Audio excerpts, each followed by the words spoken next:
मिश्रा और आप देख रहे हैं हेडलाइन ब्यूरो। चलिए नजर डालते हैं आज के दिन की 25 सबसे जरूरी खबरों पर। सावन और कांवड़ यात्रा को लेकर गाजियाबाद से बड़ी खबर सामने आई है। गाजियाबाद के 3 रूट तय हो चुके हैं। 6 अगस्त से ट्रैफिक का नियम बदल सकता है। सावन की कांवड़ यात्रा को लेकर गाजियाबाद में तैयारियां तेज हो गई हैं। हरिद्वार से गंगा जल लेकर लौटने वाले लाखों शिव भक्तों को देखते हुए ट्रैफिक पुलिस ने 3 प्रमुख कांवड़ रूट तय की हैं। इनमें 50 किलोमीटर लंबा दिल्ली मेरठ रोड, लौनी बॉर्डर से निवाड़ी तक पाइपलाइन रोड और परतापुर टोल से यूपी गेट तक दिल्ली मेरठ एक्सप्रेसवे शामिल हैं। इनमें एक्सप्रेसवे का इस्तेमाल मुख्य रूप से डाक कांवड़ के लिए किया जाएगा। यात्रा को सुरक्षित और सुचारू बनाने के लिए 600 से ज्यादा ट्रैफिक पुलिसकर्मी, 504 ट्रैफिक वॉलेंटियर और 700 से अधिक सिविल डिफेंस व डिजिटल वॉलेंटियर तैनात किए जाएंगे। अयोध्या के श्री राम जन्मभूमि तीर्थ क्षेत्र ट्रस्ट में पहली बार बनाए जा रहे सीईओ पद के लिए पूर्व आईपीएस अधिकारी अमिताभ ठाकुर ने आवेदन किया है। ट्रस्ट ने हाल ही में इस पद के लिए आवेदन मांगे थे और 18 जुलाई आवेदन की अंतिम तिथि तय की गई। सीईओ मंदिर के प्रशासन, वित्तीय प्रबंधन और दैनिक व्यवस्थाओं की जिम्मेदारी संभालेंगे। अमिताभ ठाकुर का आवेदन सामने आने के बाद इस नियुक्ति को लेकर चर्चाएं तेज हो गई हैं। वहीं अंकित शर्मा हत्याकांड में पूर्व पार्षद ताहिर हुसैन समेत 5 आरोपियों को दोषी ठहराया गया है। आईबी कर्मचारी अंकित शर्मा हत्याकांड में कड़गड़ डूमा कोर्ट ने पूर्व पार्षद ताहिर हुसैन समेत 5 आरोपियों को दोषी ठहराने के बाद सजा के बिंदु पर सुनवाई के लिए 23 जुलाई की तारीख तय की। 91 गवाह, वैज्ञानिक साक्ष्य और 320 पन्नों का फैसला। 23 जुलाई को अदालत सुनाएगी अंकित शर्मा हत्याकांड के दोषियों को सजा। बांकीपुर विधानसभा उपचुनाव में तेज प्रताप यादव को बड़ा झटका लगा है। उनके समर्थित उम्मीदवार वीना मानवी का नामांकन चुनाव आयोग ने खारिज कर दिया। बताया गया है कि नामांकन पत्र में जरूरी नियमों और दस्तावेजों से जुड़ी कमियां पाई गई, जिसके बाद ये फैसला लिया गया। समाजवादी पार्टी के संस्थापक मुलायम सिंह यादव और सपा अध्यक्ष अखिलेश यादव को लेकर लगाए गए पोस्टरों ने नया राजनीतिक विवाद खड़ा कर दिया है। पोस्टर पर लिखा है दिल में बाबर मुंह में राम और साथ ही 1990 की अयोध्या कार सेवा से जुड़े घटनाक्रम का भी जिक्र किया गया है। ये पोस्टर लखनऊ में लगाए गए हैं, जिसके बाद सियासी बयानबाजी तेज हो गई है। दिल्ली के पूर्व मुख्यमंत्री अरविंद केजरीवाल ने प्रधानमंत्री नरेंद्र मोदी को पत्र लिखकर E20 पेट्रोल के मुद्दे पर मुलाकात का समय मांगा।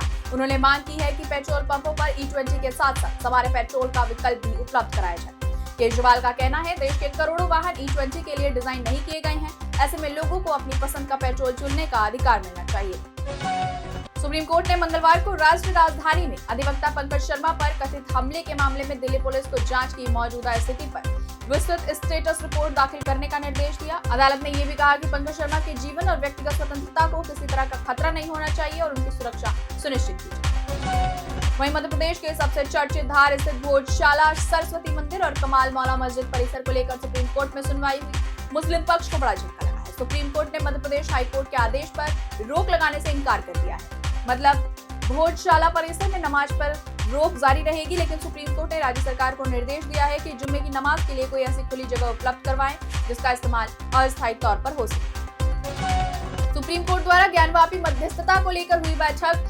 बेनतीजा खत्म हो गई है। मुस्लिम पक्ष ने बैठक में मध्यस्थता से इनकार कर दिया है।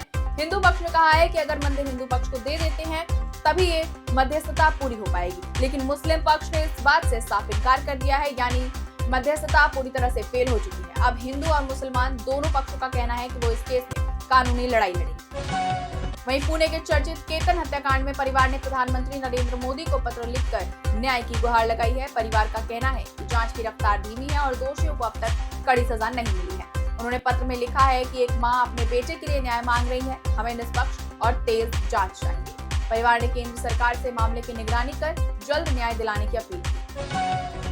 मॉडल त्विषा शर्मा की संदिग्ध मौत मामले में सीबीआई जांच के बीच आरोपी पूर्व जज गिरिबाला सिंह और उनके बेटे समर्थ सिंह ने कोर्ट में अपना वॉइस सैंपल देने से इनकार कर दिया है। सीबीआई का कहना है कि कुछ अहम ऑडियो रिकॉर्डिंग की फोरेंसिक जांच के लिए दोनों के वॉइस सैंपल जरूरी। वहीं अदालत ने दोनों आरोपियों की न्यायिक हिरासत 28 जुलाई तक बढ़ा दी। दिल्ली के जंतर मंतर पर सोनम वांगचुक की भूख हड़ताल का मंगलवार को 17वां दिन है। उनकी सेहत लगातार बिगड़ रही है। वजन 8.5 किलो कम हो चुका है। वांगचुक शिक्षा मंत्री धर्मेंद्र प्रधान के इस्तीफे की मांग को लेकर 28 जून से अभिजीत दीपके के साथ अनशन कर रहे हैं। सपा प्रमुख अखिलेश यादव, शिवसेना अध्यक्ष उद्धव ठाकरे, टीएमसी सांसद महुआ मोइत्रा, एक्टर नसरुद्दीन शाह, रत्ना पाठक शाह, राइटर अरुंधति रॉय समेत कई प्रमुख हस्तियों ने सोनम से अनशन खत्म करने की फिल्म 3 इडियट्स में चतुर रामलिंगम का किरदार निभाने वाले अभिनेता ओमी वैद्य ने सोनम वांगचुक के आंदोलन का समर्थन किया।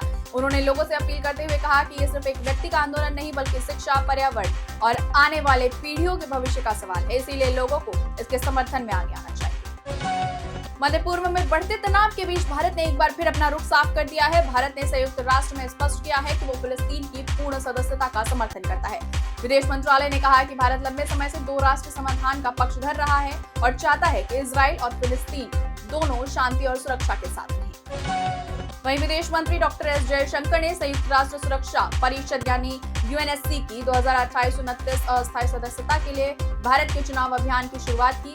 उन्होंने कहा, भारत वैश्विक दक्षिण की आवाज बनकर दुनिया के सामने अपनी जिम्मेदारी निभाता रहेगा। जयशंकर ने आतंकवाद, जलवायु परिवर्तन और वैश्विक सुरक्षा जैसे मुद्दों पर भारत की भूमिका को मजबूत करने की बात कही।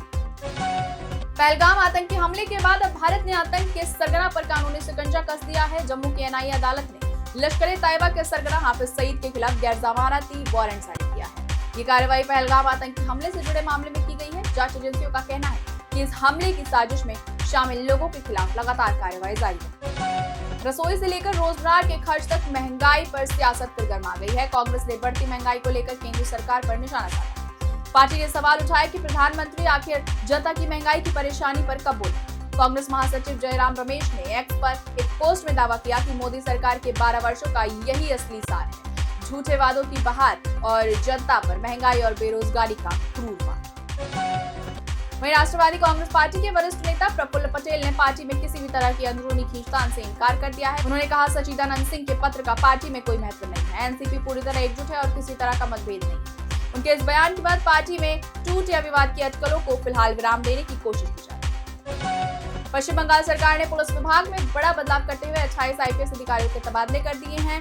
इनमें सीआईडी के एडीजी सुप्रीतिम सरकार समेत कई वरिष्ठ अधिकारी शामिल हैं। सरकार का कहना है ये फैसला प्रशासनिक जरूरतों और कानून व्यवस्था को और बेहतर बनाने के उद्देश्य से लिया गया। वहीं चारा घोटाले में एक बार फिर सुप्रीम कोर्ट का बड़ा फैसला सामने आया है। राष्ट्रीय जनता दल प्रमुख लालू प्रसाद यादव को चारा घोटाला मामले में मिली जमानत पर सुप्रीम कोर्ट ने फिलहाल कोई दखल देने से इनकार कर दिया है। अदालत ने सीबीआई की वो याचिका खारिज कर दी है जिसमें लालू यादव की जमानत रद्द करने की मांग की गई थी। कर्नाटक से एक हैरान कर देने वाला मामला सामने आया है। कर्नाटक में एक महिला को एक जज को कथित तौर पर काला जादू के जरिए प्रभावित करने की कोशिश करने के आरोप में गिरफ्तार किया गया। जांच एजेंसियों के मुताबिक महिला ने अदालत के फैसले को अपने पक्ष में करवाने के लिए तांत्रिक गतिविधियों का सहारा लिया। पुलिस पूरे मामले की जांच कर रही है। इजराइल और लेबनान के प्रतिनिधियों के बीच इटली की राजधानी रोम में अहम बैठक हुई। दोनों देशों ने सीमा पर बढ़ते तनाव और हालिया संघर्षों को लेकर चर्चा की। हालांकि अभी किसी बड़े समझौते का ऐलान नहीं हुआ, लेकिन बातचीत जारी रखने पर सहमति बनी। ब्रिटेन के पीटरबरो में स्थित हिंदू मंदिर की प्रस्तावित बिक्री को लेकर विवाद गहरा गया है। मंदिर से जुड़े श्रद्धालुओं और हिंदू संगठनों ने इस फैसले का विरोध करते हुए अदालत का दरवाजा खटखटाया है। उनका कहना है कि मंदिर सिर्फ एक इमारत नहीं बल्कि भारतीय समुदाय की आस्था और सांस्कृतिक पहचान का केंद्र है। फिलहाल मामला ब्रिटेन की अदालत में विचाराधीन है। झारखंड के लातेहार में सुरक्षा बलों ने नक्सल विरोधी अभियान के दौरान 20 लाख रुपए के इनामी माओवादी रविंद्र गंजू को गिरफ्तार कर लिया है। रविंद्र पर कई बड़े नक्सली हमलों, पुलिस पर फायरिंग और वसूली जैसे गंभीर आरोप हैं। पुलिस का कहना है कि उसकी गिरफ्तारी नक्सली नेटवर्क के लिए बड़ा झटका है। महाराष्ट्र एटीएस ने पाकिस्तान में बैठे गैंगस्टर शहजाद भट्टी के कथित नेटवर्क के खिलाफ कार्रवाई तेज कर दी है। पुणे समेत कई जिलों में चलाए गए ऑपरेशन के दौरान 66 संदिग्धों से पूछताछ की गई है। जांच एजेंसियों को शक है कि सोशल मीडिया के जरिए युवाओं को नेटवर्क से जोड़ने की कोशिश की जा रही थी। एटीएस फिलहाल डिजिटल सबूतों और संदिग्धों के ऑनलाइन संपर्कों की गहन जांच में जुटी है। देश दुनिया की ऐसी ही बड़ी खबरों के लिए जुड़े रहिए हमारे साथ और देखते रहिए हेडलाइन न्यूज।